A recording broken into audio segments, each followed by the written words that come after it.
Temperatures only reaching around 13, 14 Celsius through central parts. Showers for Scotland and Northern Ireland. And all of this pulls through on Sunday, a much improved day. Plenty of sunshine to start things off, especially through central parts. Still a few showers about and still 1 or 2 showers as we start off next week. And temperatures, again, struggling at the start of next week before it then turns drier and warmer.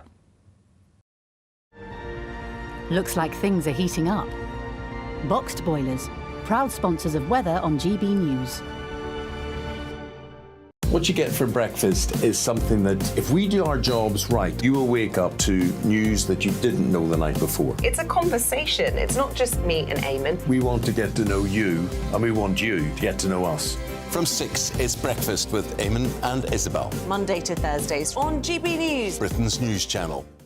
Westminster is going around in ever-decreasing circles, followed by the media. Britain is broken. How on earth did we get into this mess? But more importantly, how do we get out of it? Join me at 7 p.m, Mondays to Thursdays on Farage, here on GB News. We will have open, rational debate. We've got to work out how Britain moves forward from this. Join us here on GB News, the People's Channel. Britain is watching. When the news happens, it happens here. And really important breaking news. Breaking news this morning. On TV, radio and online, the news starts here on Britain's newsroom. All the biggest stories and the answers that you need from across the UK and beyond. Join Britain's newsroom from 9:30 on GB News. The People's Channel, Britain's news channel. Join me, Patrick Christys, Monday to Friday, 3 till 6. We tackle the day's news agenda like you've never seen before. It's high tempo, high octane, the most controversial topics and the best guests. You will not be able to take your eyes and ears off it. I'm not afraid to ask the questions that you really want answered. 3 till 6 p.m, Monday to Friday on GB News, the People's Channel, Britain's news channel. People in Britain, they love free speech, but they also love fair play. I don't care if I'm speaking somebody from a trade union, from the Labour Party, somebody from the SNP. And I think the viewers like to see that actually we can challenge one another, but in a positive way. We think we ask the questions that people want to ask, and often we ask the questions that we wanted to ask in Parliament but never got the chance to ask. So join us every Saturday, 10 a.m. till noon on GB News, Britain's news channel. Hi, I'm Dan Wootton. You can watch me live on GB News Monday to Thursday from 9 p.m. And did you know that you can also watch and listen live on our website, gbnews.com. You'll always be up to date on the latest breaking news, as well as enjoying the best stories, opinions and shows. You can even join the debate under our live player as you're watching. So head straight to gbnews.com on TV, radio and online. GB News, Britain's news channel. It's all about family, being in people's living rooms, all the interaction and getting to know who our viewers and listeners are. When I was young, my dad used to say, "Nana, stop arguing." I wanted an outlet that would enable me to give my opinion.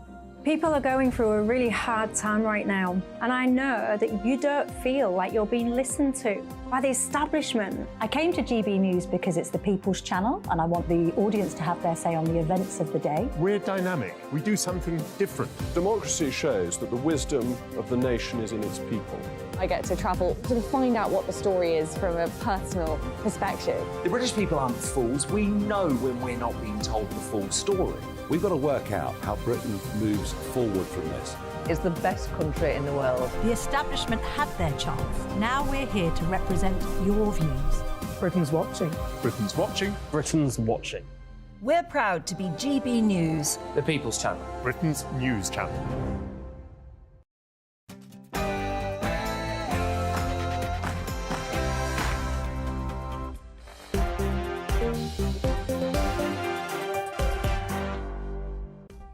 Six o'clock on a Friday night, I have the absolute pleasure of holding the fort while Michelle takes an August break. Plus, they give me Prosecco, so what's not to like? Tonight, what the heck is this government doing to the economy? Another interest rate rise, unemployment expected to rise, and another high street store, Wilko's this time, goes into administration. Can we find any reasons to be optimistic? Meanwhile, banks have been told to clean up their language, including ditching the words male and female to describe IT connectors or plugs. What?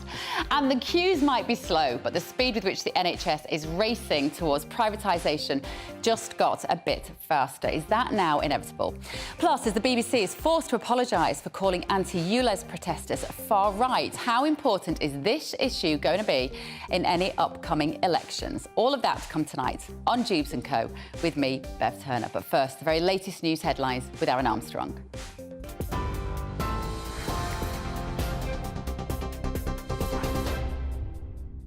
Very good evening to you. I'm Aaron Armstrong in the GB newsroom.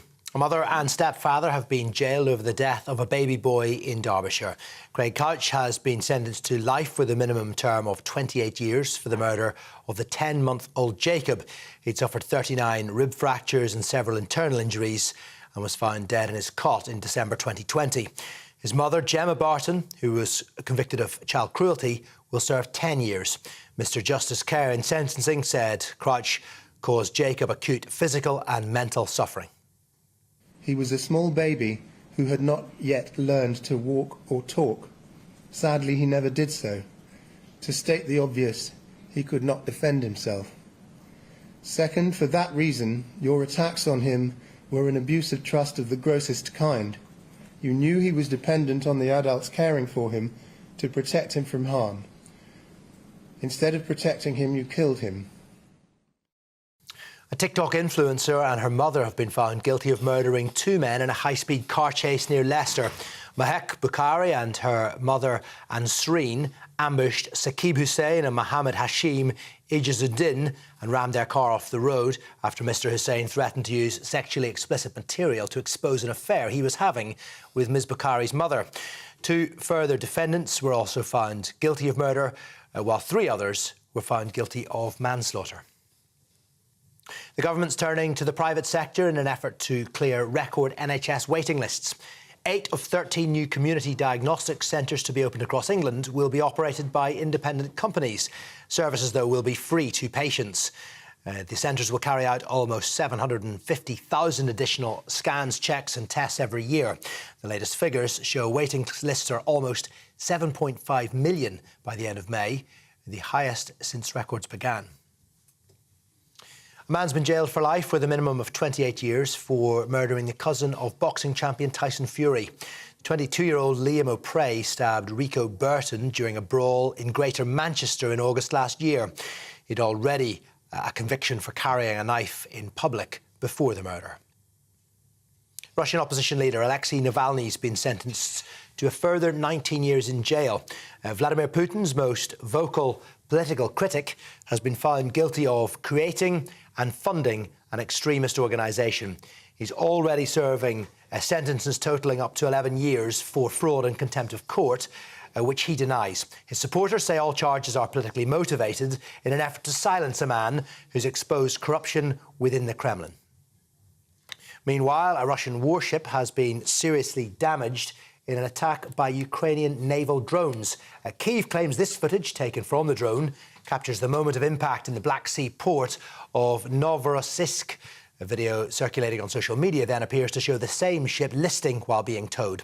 Moscow claims it destroyed 2 drones used in an attack and made no mention of damage or casualties.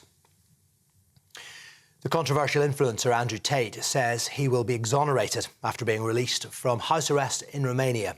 He and his brother have been held in Bucharest, charged with human trafficking, rape and forming an organised criminal group. They deny the charges against them. Tate, who has British-American citizenship, welcomed his release, saying the indictment is based on nothing and the truth is beginning to prevail. This weekend's planned strike by British Airways staff has been called off after a significant pay deal was reached. The Unite Union says the agreement means around 24,000 employees will receive more than 13% increase over 18 months in their pay packets, plus a 1,000 one-off payment.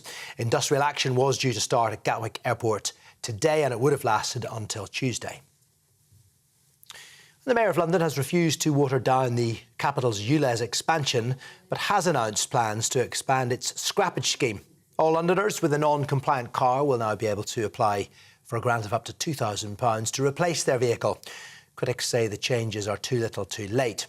They come after the Labour leader, Sir Keir Starmer, urged Sadiq Khan to reflect on the ULEZ expansion following the party's by-election defeat in Uxbridge and South Ruislip last month.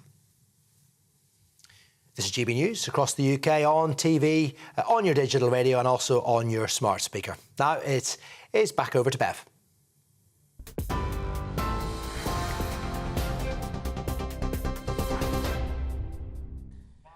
Welcome to Dewbs & Co with me, Bev Turner. Now joining me until 7 this evening, my panel, writer and political commentator, Conor Tomlinson, and author, broadcaster and firefighter, Paul Embry. I didn't know that about you, Paul. You didn't know that? I didn't know you were a firefighter. Well, I'm shocked. Is that your proper job? Everybody, that's my real. That's a real job. This is not my real job. Trust me. So, that's my day. That's my day job. My real it's far job. more useful. Yeah, I will say. Yeah, he came out swinging. This is my hobby. Well, no, but hang on. But a lot of firefighters have two jobs. That's always the kind of the stereotype, isn't it? Oh, you're not that many fires to put out, so you have a second form of income. Yeah, that's true. But the reason they do it is not because they're all greedy. The reason they do it is because they're not paid very well in their main job, despite what sometimes people are told by the government and others. And often they're forced to go out and work extra hours in order to bump up their income. Well, we're very glad to have you. Have you got a second job, Conor?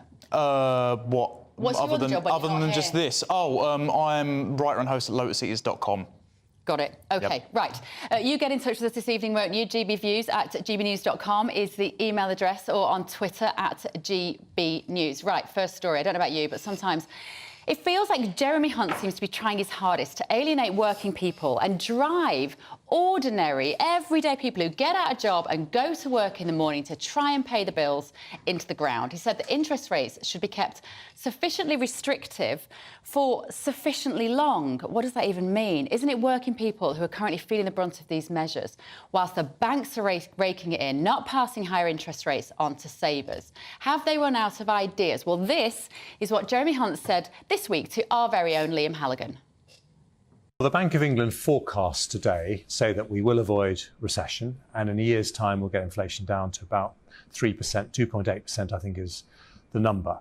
So although it's very tough when interest rates go up for families or for businesses that have got loans, what those forecasts are saying today is that if we stick to the plan, it is working, and we will end up with a soft landing and we can avoid a recession.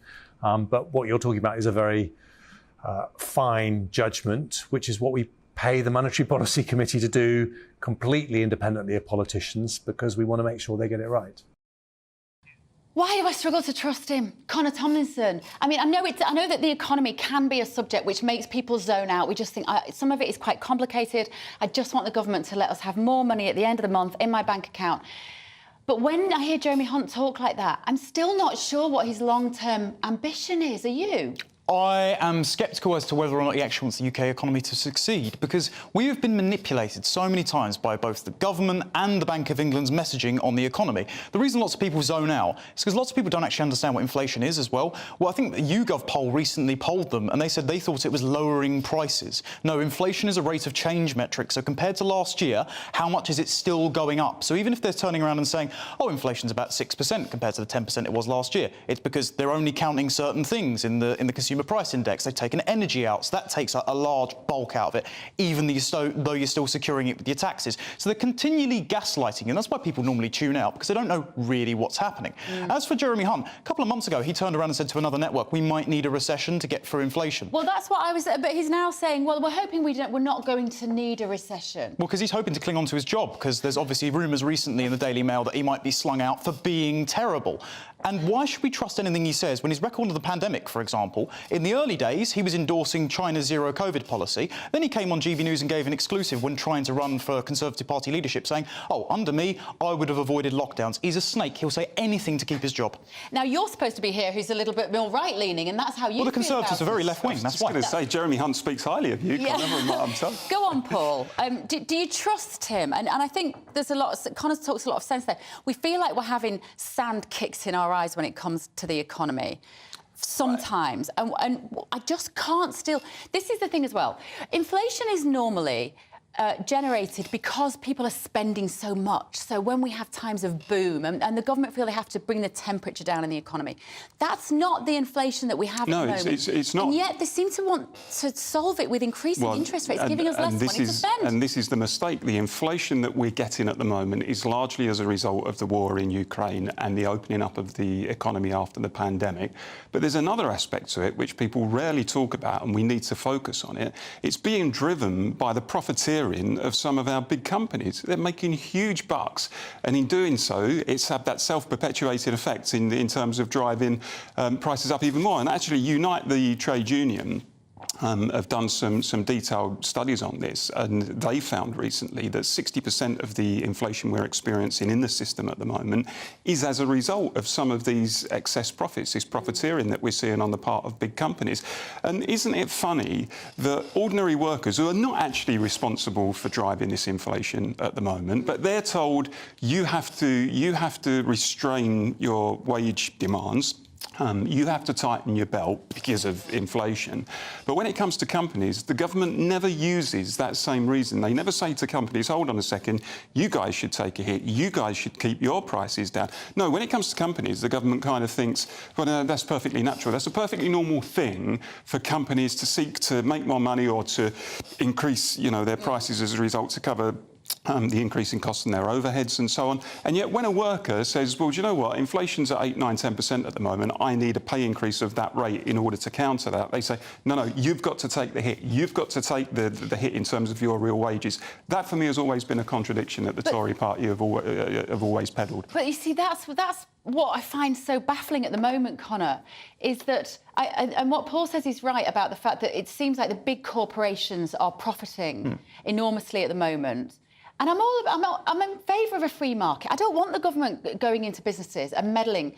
But what's happening at the moment, just inevitably because of their policy, is the smaller businesses, the decorator, the taxi driver, the garage owner, these people are going to struggle to make ends meet by the end of the year. And the Conservatives were always the party of small business. And this is why I think it's a controlled demolition, frankly. If you look at Jeremy Hunt's economic advisers, as soon as he became Chancellor, one of the leading guys was George Osborne's protege, who then left to go to BlackRock, the world's largest hedge fund, in bed with pretty much every, they're one of the leading shareholders of pretty much every company you could list off, in bed with the UN, in bed with the World Economic Forum and that sort of types. And much like Jeremy Hunt, much like the Bank of England, Rishi Sunak as well, they're spearheading central bank digital currencies. Yeah. They would like it so that, frankly, if the pound were to crash, there's a very convenient replacement currency that can come in. And so I do have to correct one thing, Paul. It's not just because of Ukraine and opening up, it's because of the quantitative easing that was conducted to pay for the furlough scheme.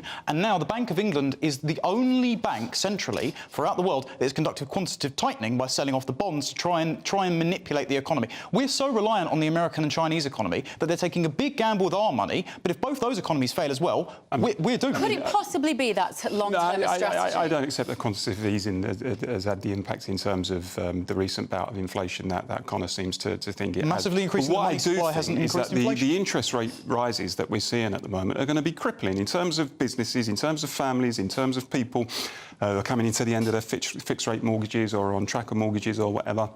It's going to be devastating for those people. It also, I think, takes us potentially into a recession. We're on the brink of a recession at the moment. The Bank of England itself has said that the increase in the interest rates are and the ones that are coming too, are likely to put 350,000 more people on the dole. That, of course, increases the chances of a recession. And what these interest rate rises do, they swell the coffers of the banks. We've seen in the first half of this year, the top 4 banks in this country, your HSBC, NatWest, Lloyds and Barclays, have amassed nearly £30 billion in profits. Now, this is 80% more than the same time last year. They have made a killing out of interest rate rises, and the people who are paying for those interest rate rises are ordinary families and businesses. There is a compelling case, in my view, for a windfall tax on the excess profits of the banks. And in a civilised society and economy, we would be doing that immediately. Would you like to see the Bank of England be controlled by the government? Absolutely. I think independence, so far as it is independent, I don't really think it is. I think it acts in the interests of bankers. I mean, it's a bank, its main clients are banks. I think it sees things through the prism of a bank. The unaccountable officials who make these decisions see things through the prism of the banks. And I just think the idea, I mean, it's almost a given now. People think, no, it's absolutely fine, independence, that was sensible. You know, all of the pundits think it was the right thing, all of the politicians think it was the right thing. But what we did is we handed over a major plank of economic policy in terms of control of the money supply from democratically elected politicians who are accountable for or were accountable for those decisions in terms of interest rates and the effects. And we've given it to faceless officials who have got no mandate. And so when they make these decisions, which will have a devastating impact on ordinary families, what do the politicians do? They say, not me, Gov. It's not my responsibility anymore. The new Labour government in 1997 gave it to the Bank of England. Go and blame them. It's an absolute attack on democracy, the whole principle. Conor, in terms of the Bank of England and whether they are truly impartial? I don't think they're truly impartial at all, because both the government and the Bank of England have got the same technocratic agenda. I wouldn't mind seeing them brought under government control, but not this government control. I would only be happy once the managerial types like Rishi Sunak, like Jeremy Hunt, were cleared out in favour of someone like Danny Kruger as the Treasurer instead, and then we might get some responsible fiscal policy. Well, I'm a big fan of Danny Kruger. I like him very much indeed. But if as the polls suggest, Labour get in the next election, whether that is end of 24 or even looking like it might even go into 25, I think we heard this week. Would it be in safer hands with Keir Starmer? No, not even close. I mean, the guy said he prefers Davos to Westminster, so he's as much of a technocrat as the guys that are currently in. Do you know what, though? When he said I prefer Davos to Westminster, I then watched one of the Westminster committee meetings that week, where I know what it was. It's Boris Johnson and Partygate. And it was all about the minutiae and combing through in that ridiculous sort of satirical Swiftian way about whether Boris Johnson had a piece of cake or not. And I thought at that point, yeah, I can see what he means, Keir Starmer, because at least in Davos they're coming up with ideas. At least they're trying to come up with big image, big vision stuff. We may not agree with it. Can you look at him even remotely sympathetically through that lens or not? No, because they ply him with cocktails to get him on board with the agenda. That's it. Well, right, let me come to you then, Paul. In terms of this, the timescale we're looking at here, interest rates, as we said, up another 0.25% this week. The Bank of England saying unemployment is going to rise. When do you think this bubble is going to burst? And if we are heading for a crash, as Conor says, when? Because I think a lot of people are going to have a really rubbish Christmas this year. Well, I think if the trajectory of interest rates continues the way it's going, there's every indication they will. As I said, we're going to see hundreds of thousands of people thrown out of work. Yeah. We're going to see reduced demand in the economy. We know what happens in terms of, dipping into a recession. We get into that downward spiral. Where people then get laid off. There's less purchasing power in the economy as a result of that. Companies lay more people off, their profits are less, and it's very difficult to turn that whole thing round. And the only agency with the power to turn that round is government. Government has to lean against market logic in those circumstances when everybody else is tightening their belt. But look, just coming back to the point about Labour, I think Labour would run a fairer economy. They generally do. I would say that because I'm on the left, but I think Labour would run a fairer economy. Oh, you can barely get further left than this current Conservative government, in my opinion. Well, I'd probably disagree with you on that, Bev, but I think they'd run a fairer economy. How? Out of interest, how? How are this Conservative government? Do you see them as being right? We've got the biggest tax burden in 70 years. Well, I think the government has done nothing to challenge the increasing gap between rich and poor in this country. I think particularly if you look at the consequences of the pandemic, what we've seen in this country, and we're seeing it now with the interest rate rises, is a transfer in wealth from poor to rich. Of course, actually. Biggest ever in history. We're seeing wealth and income concentrated in fewer and fewer hands at the top. I think we've got grotesque wealth and income inequality in this country. And I don't think... And by the way, I don't think Labour really has got the answers to it fundamentally in terms of how to rebalance the economy.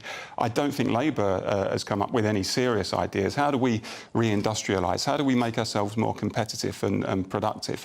What's the industrial strategy? How do we repatriate some of our industries and blue-collar jobs that we've lost overseas? How do we make our currency more competitive? How do we manage demand? No, what Labour and the Tories do these days is say, do you know what, we'll step back, and the people who are best placed to make those decisions are bankers at the Bank of England and top bosses and the market. It seems to me that wherever you look, you've got a population that seems to be looking to the state to solve everything. But anyway, great start, guys. Thank you so much. Now, coming up in just a moment, is the term black market Racist? Well, one banking authority thinks that it is. And we'll give you another list of words that we're no longer allowed to use in the financial world. You won't believe it. Don't go anywhere.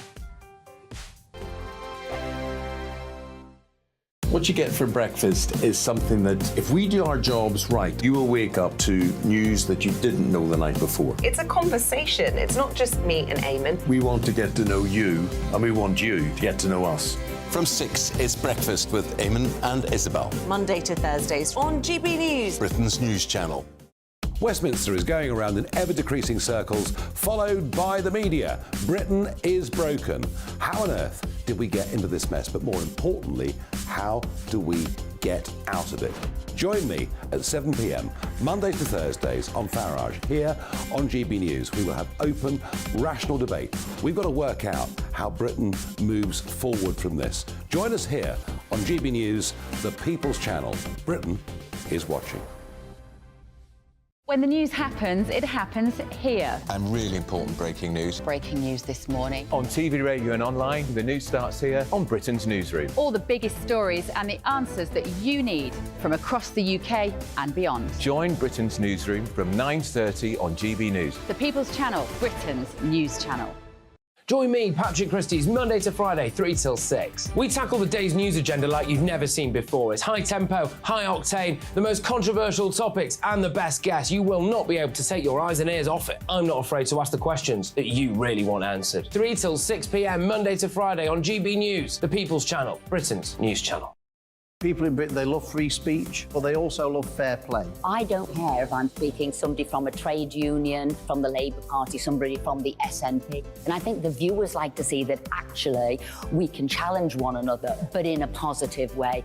We think we ask the questions that people want to ask, and often we ask the questions that we wanted to ask in Parliament but never got the chance to ask. So join us every Saturday, 10 a.m. till noon on GB News, Britain's news channel. It's all about family, being in people's living rooms, all the interaction and getting to know who our viewers and listeners are. When I was young, my dad used to say, "Nana, stop arguing." I wanted an outlet that would enable me to give my opinion. People are going through a really hard time right now, and I know that you don't feel like you're being listened to by the establishment. I came to GB News because it's the People's Channel, and I want the audience to have their say on the events of the day. We're dynamic. We do something different. Democracy shows that the wisdom of the nation is in its people. I get to travel to find out what the story is from a personal perspective. The British people aren't fools. We know when we're not being told the full story. We've got to work out how Britain moves forward from this. It's the best country in the world. The establishment had their chance. Now we're here to represent your views. Britain's watching. Britain's watching. Britain's watching. We're proud to be GB News, The People's Channel, Britain's news channel. Now then, Lee Anderson here. Join me on GB News on my show, The Real World, every Friday at 7 p.m. I'm not eating bloody cat. Are you Delicious. mental? Open your mouth. OK, here comes a train. Reminds me of the scene in Singing in the Rain. Adam, is that a good one? Whoa! Join me at 7 on GB News, Britain's news channel.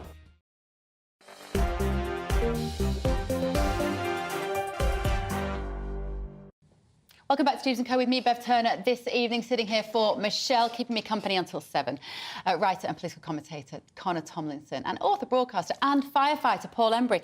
One of our viewers has messaged in to say, have you been living under a stone, Bev? For goodness sake, everybody knows that Paul is a fireman and a double for the Ginger Whinger Prince Harry. Yeah, I get that too. Is that what you get as well? Well, I'm sorry that I didn't know that. I thought Paul Felder from the UFC, actually.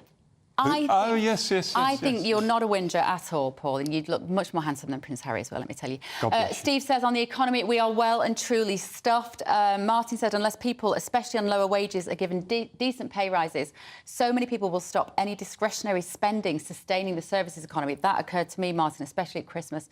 Where I work, people are going to go part-time so they can get universal credit to get free dental rent help and so many extra benefits. That's what I was saying about feeling like the state will step in at the moment. And the government doesn't control the banks control the government, says Mark. Look at how they go along with the markets, brought down the Truss government. Right, keep those messages coming, won't you? GBviews@gbnews.com. So, British bank leaders have called for phrases such as black market to be banned for fears that they are discriminatory and racist. UK Finance, a trade body for the financial services, has issued a guide on inclusive language, which also vetoes the phrase man in the middle because of gender bias. So is the term black market racist if these bosses just got too much time on their hands? Connor, let me come to you. Let me give you another couple of examples. You can no longer say, I'd like to sanity check this. So, like, if you're in an office and you're coming up with an idea, I often do it with work here. If there's something I want to talk about on my usual morning show, I'll say, can I just sanity check this with you? Apparently, I can't use that because it might suggest a level of disability and be discriminatory about mental I want to health. sanity check this entire situation, frankly. I mean, as well, the idea, what they're trying to do here is they're trying to associate the word black with racial disparities or racial disparagement.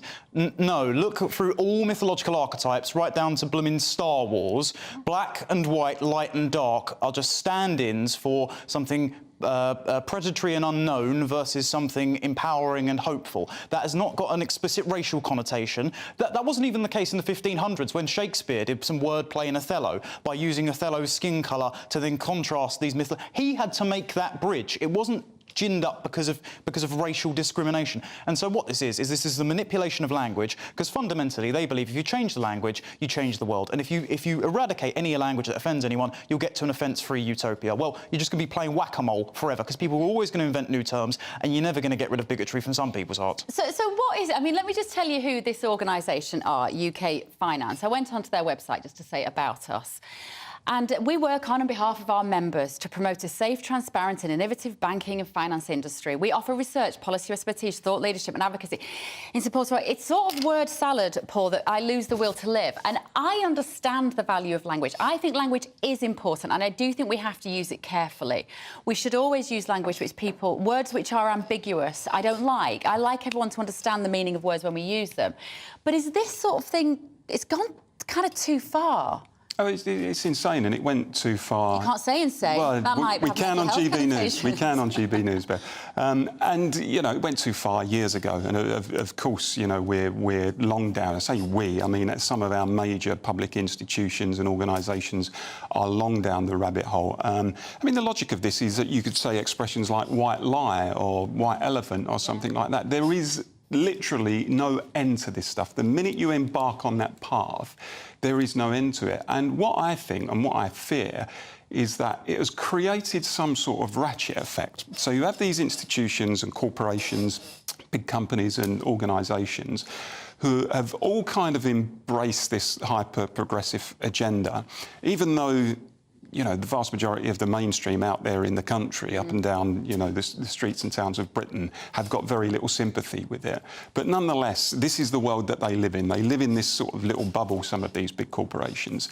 And what I mean by the ratchet effect is they're constantly looking to outdo each other. They're constantly looking for the next thing. So, you know, we've challenged racism. We've done, you know, LGBT rights.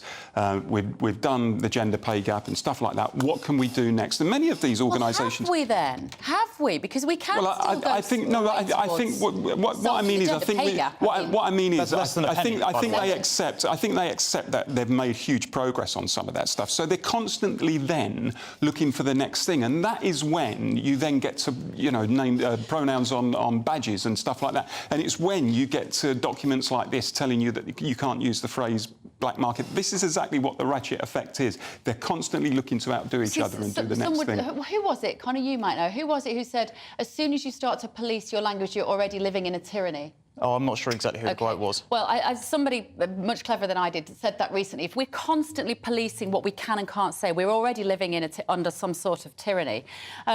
GDP, this is one you want to... So gross domestic product is now inherently sexist. This is according to Oxfam. Yes. Yeah. Do you agree? Shockingly, yes. And right, so this article was published in the Daily Mail, and people got their knickers in a twist about it, because I think at this point, we've heard the word sexist so many times, it's boy who cried wolf. But what Oxfam were actually saying, and I was shocked they came out with this, they said, if you measure everything just by its economic output, then what you're doing is you're undervaluing motherhood and stay-at-home dependent care. And of course that's sexist, because that's saying, OK, this is a very male marker of success, enrolment in political power and ability to generate wealth, historically speaking. So all women must conform to the male standard. And this was only possible in the sexual revolution, in second wave feminism, because of technology like birth control and the passing of legal abortion, which means that women are discouraged from having families and taking time out of work, or even, as Jeremy Hunt has recently done, palming off their babies as young as 9 months old to someone who else is paid to take care of them. The entire attitude around everything must register on a GDP graph is sexist, because it says, well, women shouldn't be mothers and they should just continually spin the wheel for corporations. Or it could say men have to help with parenting. Sure, but men can't do that as much in the early years of a child's development, and the child benefits... Why? Because the child benefits from skin-on-skin and voice contact with the mother. Oh, that is hours. You're talking hours for skin-on-skin. Well, yeah, but if you're making the mum go back to work as soon as possible and then giving them to a child carer, the child does not rationally know the difference. Actually, because the mum they've been gestated in, they feel much more comfortable, they have many more benefits. Replacing breast milk with formula is also not nearly as good for a child's development. Like, the dad can't replace every role. We're not interchangeable, and so it's true. Trying to hold women to men's standards of participating in the workforce is sexist. Well, yes and no. I am slightly with you on that in terms of the fact that the women's work is undervalued. If I'm going to give you the benefit of the doubt, I think what you just said, Conor Tomlinson, is that women's work is undervalued, as opposed to the fact that women should be at home changing. You're being generous, Bev. And breastfeeding until their babies are 2 years old, which is what the World Health Organisation wants us to do. Go on, Paul, respond to that. I think I have some sympathy with the first part and a little bit of sympathy with the second part of what Conor said. I think GDP has its place in terms of measuring, you know, activity in the economy. That is the generally accepted metric, and it's how you measure, you know, against and you judge yourself against competitors abroad and so on. But I do think there's an argument to say that actually we should have a metric too that isn't just about pounds, shillings and pence, that doesn't just focus on what's been bought and sold in the economy, but actually, you know, looks at things like work-life balance, looks at things like general happiness and sense of well-being. And I would recommend people, the best political speech I ever heard, it wasn't alive at the time, but I've heard it since, was Robert F. Kennedy, the original Robert F. Kennedy Sr. at the University of Kansas in 1968, where he made this very point about, he was talking about gross national product, GNP, and he said that GNP, we obsess about it, and it can tell us about nuclear warheads, and it can tell us about napalm, but it can't tell us about the happiness of our children, it can't tell us about the beauty of our poetry. I would really urge people to watch the speech. And do you know what? Robert Kennedy Jr. has been saying very, very similar things recently, actually, particularly about health. Do you like him, by the way? I've got some strong reservations about him, but equally, I think he's said some important stuff and he challenges the consensus in some areas, which is not a bad thing. OK, you and I need to talk about gender issues again one day, Conor Tomlinson. I think we could have quite a good toe-to-toe on that one. Right, let me know what you think. GBNews. I'll be the referee. .com. Let's have a quick look at the weather now. Don't go anywhere. That warm feeling inside. From Boxed Boilers. Proud sponsors of weather on GB News. Hi there, it's Aidan McGibbon here from the Met Office with the GB News forecast. Another low this weekend. This one's been named Storm Antoni by the Met Office because of the risk of disruptive gales for some, heavy rain for many others. Storm Antoni is arriving through Friday night. It's this area of low pressure that has been named. And it's basically because it's arriving at such a busy time of year for holiday makers, people who are taking part in outdoor activities, camping, caravanning and so on. Initially, it's the rain that is of concern overnight, especially across parts of Northern Ireland where the ground is saturated. That rain heading into western parts of the UK by the end of the night as well, accompanied by strengthening winds.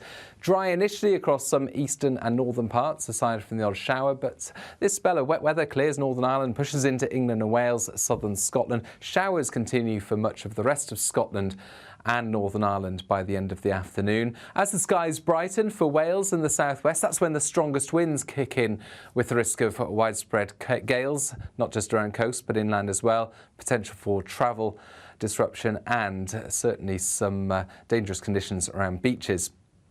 But Storm Antoni does move through, and by Sunday, a brighter day is expected. Still some heavy showers around.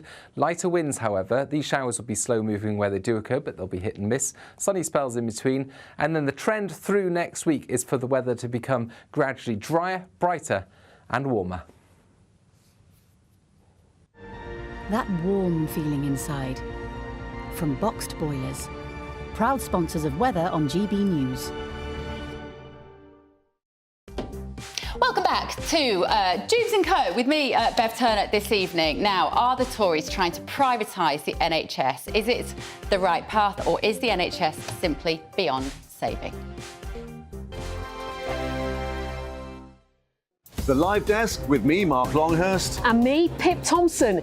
It's here Monday to Friday on GB News. From midday, we'll bring you the news as it breaks, whenever it's happening and wherever it's happening, from across the UK and around the world. Refreshing, feisty, but with a bit of fun too. If it matters to you, we'll have it covered on TV, radio and online. Join the Live Desk on GB News, the People's Channel, Britain's news channel. So Dewbs & Co, we tackle the issues of the day with real, robust debate, both sides of the fence, battling it out with me in the middle with my forthright opinions and views. And often really interesting things happen because you start with a position and then by the end of the debate you find actually, well, I might not have thought about that one. What we need in this country is 2 new political parties. You should maybe think about doing a 2024 calendar. I'm Michelle Dewberry and I'm keeping you company right through until 7 o'clock this evening. GB News, the People's Channel, Britain's watching. Monday to Thursday, 9 p.m. till 11 p.m. Join me, Dan Wootton. I'll bring you the sharpest takes and hottest debates. Do you not believe in prison? I don't believe in prisons. I'm completely stunned. I guarantee you there'll be no spin, no bias, no censorship. I actually was personally quite offended by it. And no reason to go to bed. So I guess they've always been quite woke. That's Dan Wootton tonight on TV, radio and online. Monday to Thursday from 9 p.m. till 11 p.m. on GB News. The People's Channel, Britain's news channel. In a world of dull and predictable radio and TV shows. Oh, hi. On Mark Dolan tonight, we've got big guests. We drill into the big stories of the day.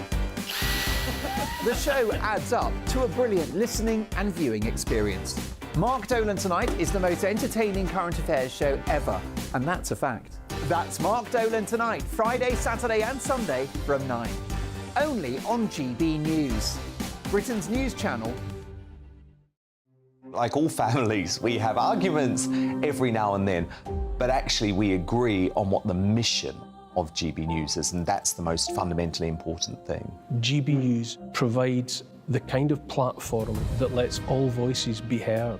We don't hold back. We're free to say what we really think. Just because some people who live in a tiny little Westminster bubble think that their particular story is important, that's not the most important story for me. And often there will be difficult stories, stories that you won't find on the establishment media. Because what people think in the north of England may be very different to what they're thinking in the home counties. We're going to carry on telling the world what life is really like for households up and down the UK. We love to be in your car, in your kitchen as you're having your breakfast. Whatever you're doing, you are part of the show. If it matters to you, it matters to us. Britain's watching. Britain's watching. Britain's watching. We're proud to be GB News, the People's Channel, Britain's news channel.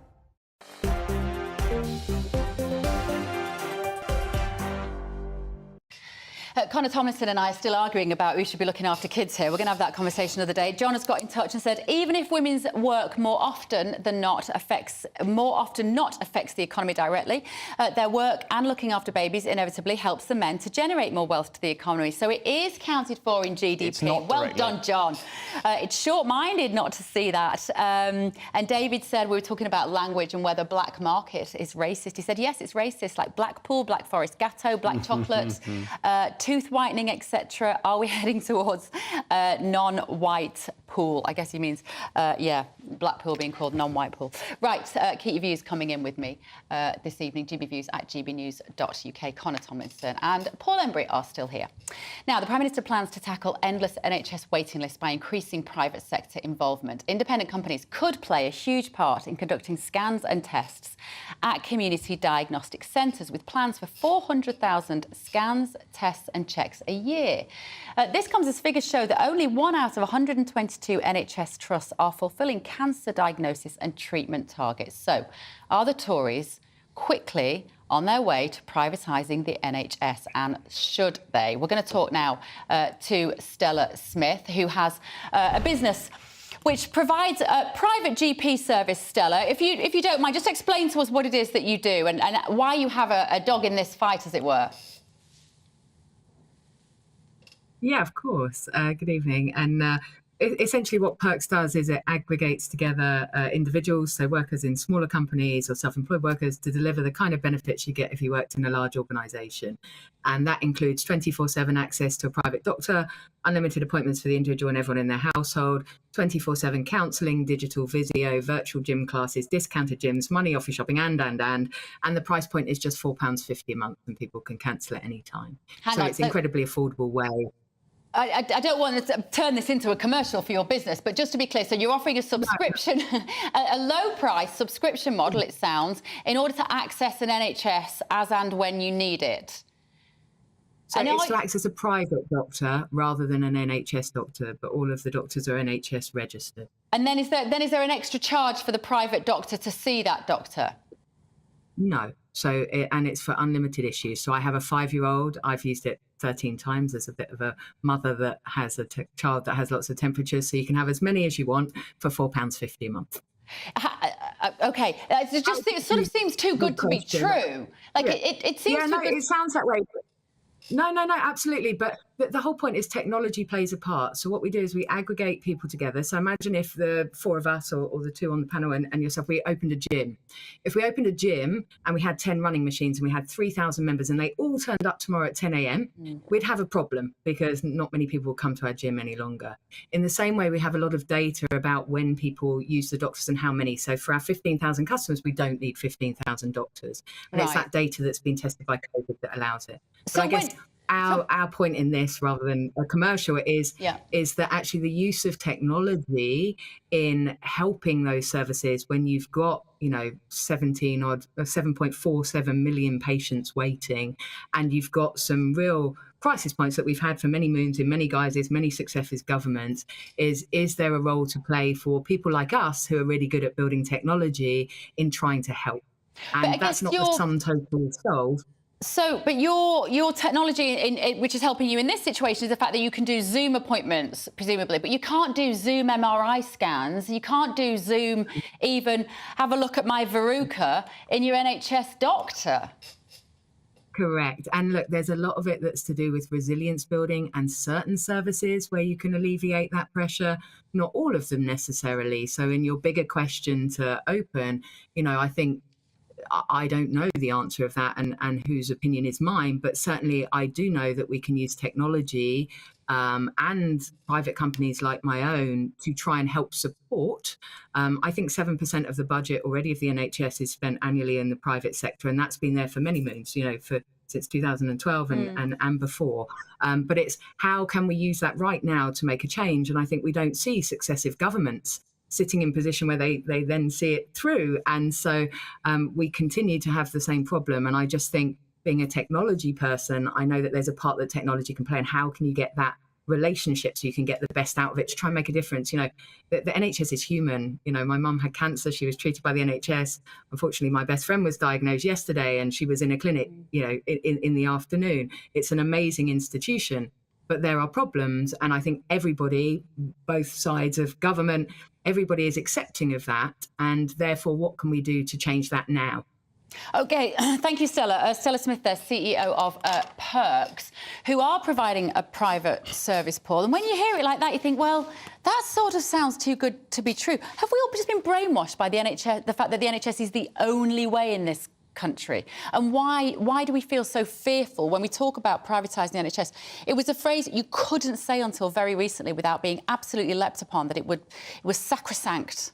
No, and I agree that no public institution should be sort of venerated or valorised in the way that sometimes the NHS is. And frankly, I'm a big supporter of the NHS, but I'm slightly uncomfortable at the fact that it's almost now beyond criticism in certain circles, and that should never be the case, particularly when you've got waiting lists as they are. Yeah, 1 in 8 people currently on a waiting list. Yeah, 7.5 million people waiting for treatment, up since 4.5 million since before the pandemic. It's the effects of lockdown, but that's a different debate. But what I think the NHS does is it speaks to many people's understanding of what it is to be a compassionate society. Now, it doesn't mean you can't criticise the NHS, but in terms of the concept where you say, look, whether you're rich or poor, whether you're a landowner, or someone who sweeps the streets, if you drop down in the street from a heart attack, you will be picked up, you will be collected by an ambulance. It may sometimes these days take quite a long time, and you will get the treatment that you need, and it will be free at the point of delivery. No one is going to check whether you're insured. No one is going to turn you out. You will get that, because that's what a compassionate society is about. It's about paying for the service through general taxation, and it's there for everybody when they need it. And you can't get anything more critical than healthcare. So I think that is a key principle. I'm not ideologically opposed to, you know, the private sector having involvement in the National Health Service where it's got the ability to get waiting lists down, for example. I don't necessarily think that's a bad thing. But the core service has to be in public hands for me. Connor, I can't even get a word from you on this. I'm so sorry. We've got to move on. We've got no time. But, yeah, let me know what you think at home, won't you? Now, a Tesla can set you back 40 grand. So is the £2,000 offered by Sadiq Khan in his scrappage scheme even going to touch the sides? Don't go away. Monday to Thursday nights on GB News. At 6, it's Dewbs & Co. 7 o'clock, Farage. At 8, join Jacob Rees-Mogg. And at 9, Dan Wootton Tonight, followed by headliners on TV, radio and online. This is GB News. Now then, Lee Anderson here. Join me on GB News on my show, The Real World, every Friday at 7 p.m. I'm not eating bloody cat. Are you Delicious. mental? Open your mouth. OK, here comes a train. Reminds me of the scene in Singing in the Rain. Adam, is that a good one? Whoa! Join me at 7 on GB News, Britain's news channel. Join me, Camilla Tominey, on Sunday mornings from 9:30, taking the politicians to task and breaking out of SW1 to see how their decisions are affecting you across the UK. Bursting the Westminster bubble every Sunday morning, only on GB News, the People's Channel. Britain's watching. Join us every night on GB News at 11 p.m. for Headliners, which is 3 top comedians going through the next day's news stories, which is exactly what you need, because when the establishment has gone crazy, you need some craziness to make sense of it. So join us 11 p.m. every night on GB News, the People's Channel, Britain's news channel. I'm Andrew Doyle. Join me at 7 o'clock every Sunday night for Free Speech Nation, the show where I tackle the week's biggest stories in politics and current affairs with the help of my 2 comedian panellists and a variety of special guests. Free Speech Nation, Sunday nights from 7 on GB News, the People's Channel, Britain's news channel. Every Sunday from 11, join Michael Portillo. There will be topical discussion, looking at the week before and the week to come. So kick back and relax at 11 a.m. on Sundays on GB News with me, Michael Portillo. GB News, the People's Channel, Britain's news channel. I joined GB News because I was sick and tired of not hearing my views being represented, not just mine, but so many people that I knew and spoke to. I just couldn't get my voice out there. I couldn't say anything. I couldn't do anything. Whatever the narrative was, I kind of had to follow it. GB News is there to provide a voice for those who have been ignored by the establishment media. We think different things, we've got a different style. GB News is here to be optimistic and positive about the future. It's real kind of dynamic and flowing, with the audience very much at the heart of it, like a big family. Here at GB News, we talk about the things that matter to you. Hearing the voices from right across our towns and cities, especially our towns. All sides of the argument represented with a heavy dose of opinion. We're on a mission here to make a difference. And the GB News family really is here for you, and whatever time of day you can watch or listen. Britain's watching. Britain's watching. We're proud to be GB News, the People's Channel, Britain's news channel.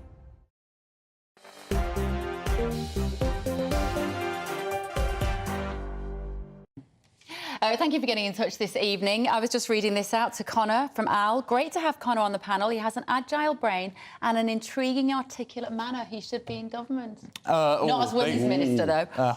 And, David said that I'm the thinking man's Susanna Reid. Thank you very much. Right, now, I like to think that when Sadiq Khan wakes up at 3 a.m. and turns over worries in his head, the issue of ultra-low emission zones and low-traffic neighbourhoods takes a starring role.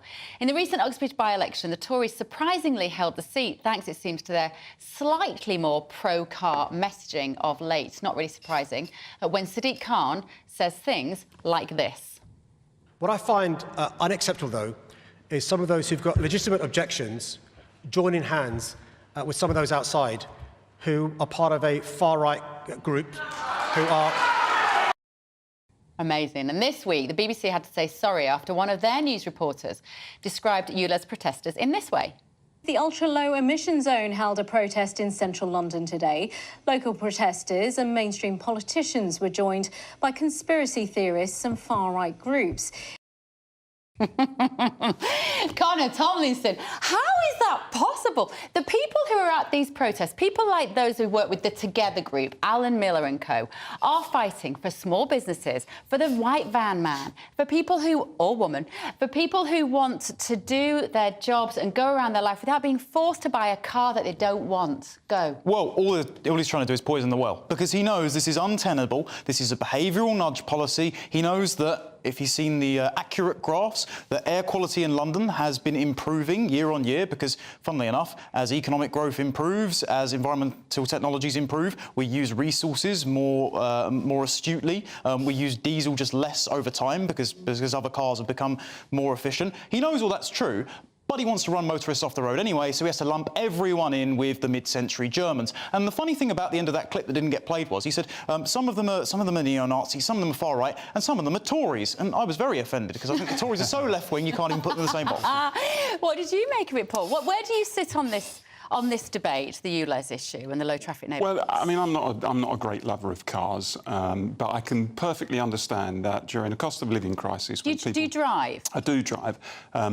But during the cost of living crisis, when people are struggling to make ends meet, I think the idea that you should penalise them further, simply in many cases because they're going to work, is not sustainable. Now, I'd have more, and we discussed this on the channel recently, I would have more sympathy with a ULEZ-type scheme if we knew that public transport was of the quality that it should be. So if public transport in London, for example, was cheap, was reliable, wasn't overcrowded, there would be an incentive for people to use it. And where people still chose to use their cars, there might be an argument to say, well, actually, you know, you are polluting the environment and we're going to levy a small charge on you. But until you get to that point, I think it's unreasonable to say to people that they should be charged. First step, renationalise the railways on the path to... but you see, the railway, and I will public keep transport system. banging this drum for as long as I have to, the railway is not going to help me as a mum trying to get 3 kids to swimming club or netball on a winter's night. Or pick up 3 bags of shopping from outside the local Asda. On a snowy day. No, yes. I think that's true. There will always be domestic things that people have to do where it's just not going to be practical to take public transport. But I'm quite certain that there are a lot of people in London, I know London well, there must be thousands of people in London who drive to work who could, if public transport was cheap and reliable, would be prepared, I think, to take public transport. So you need to get that right before you start penalising. But why should they have to? You read my mind. I was just going to say that. Why should they have to? The car is a radical symbol of freedom and autonomy and of privacy, and for women, often safety. Yes. That doesn't seem to factor into this debate ever when I hear Sadiq Khan. He's clearly never run his kids to swimming club. No, and one of the major things as well, the government recently commissioned a report, I think it was about 2 or 3 years ago now, that said what would happen if we met our electric car target and we replaced loads of the current British cars with electric, even if we had the minerals to do it, even if we had the charging points to do it, which they don't, and they know they don't. And they said, it's going to increase traffic. Oh, great. So you've just given yourselves another reason to discourage car usage. And the mask-off moment really about this is that it's not about lowering emissions. It's about stopping people from having independent private transport so you can put them on the one that the government can control, is because as soon as they bring in the electric cars, they're going to bring in road pricing, which they're going to control by the little cameras and that. So it's all about making it so expensive and inconvenient for you to drive that you just have to get their trains. But why would Sadiq Khan want to do that? He's a member of the WEF. Like, he openly posts the graphics and that. But in other words, that means that he's bought into a very big global vision of a world of 15-minute cities, of a lack of personal freedom, and a kind of top-down lack of democracy, really, I would say. Well, the power in the hands of the few. Could it be that? It does sound like it's stretching the realms of our imagination. I think there's a big disconnect between the governors and the governed in this country. And if you're a governor, if you're the mayor of London, London, if you're the Prime Minister, if you're a Minister of State, you will often, well, you will always have your own drivers. You know, you'll get from A to B very easily. You do not have to suffer the stresses and strains that ordinary people have to suffer. And I think that leads you to make decisions that you see through the prism of your kind of privileged place within society without understanding the effects of ordinary people. I don't think environmentalism is a bad thing, by the way, but I think we need moderate environmentalism. We've got too much militant, hysterical environmentalism at the moment. Gentlemen, we've come to the end of our show. It's always a little too quick. I will just wish you all a cheers. They said it was Fizzy Friday. I do like a Fizzy Friday. Thank you, Connor and Paul. Up next is Lawrence Fox. I'll see you Monday morning. The temperature's rising. Boxed Solar, proud sponsors of weather on GB News. Hi there, it's Aidan McGibbon here from the Met Office with the GB News forecast. Another low this weekend. This one's been named Storm Antoni by the Met Office because of the risk of disruptive gales for some, heavy rain for many others. Storm Antoni is arriving through Friday night. It's this area of low pressure that has been named. And it's basically because it's arriving at such a busy time of year for holiday makers, people who are taking part in outdoor activities, camping, caravanning and so on. Initially, it's the rain that is of concern overnight, especially across parts of Northern Ireland where the ground is saturated. That rain heading into western parts of the UK by the end of the night as well, accompanied by strengthening winds. Dry initially across some eastern and northern parts, aside from the odd shower, but this spell of wet weather clears Northern Ireland, pushes into England and Wales, southern Scotland. Showers continue for much of the rest of Scotland and Northern Ireland by the end of the afternoon. As the skies brighten for Wales and the southwest, that's when the strongest winds kick in, with the risk of widespread gales, not just around coast but inland as well, potential for travel disruption and certainly some dangerous conditions around beaches. But Storm Antoni does move through, and by Sunday, a brighter day is expected. Still some heavy showers around. Lighter winds, however. These showers will be slow-moving where they do occur, but they'll be hit and miss. Sunny spells in between. And then the trend through next week is for the weather to become gradually drier, brighter and warmer.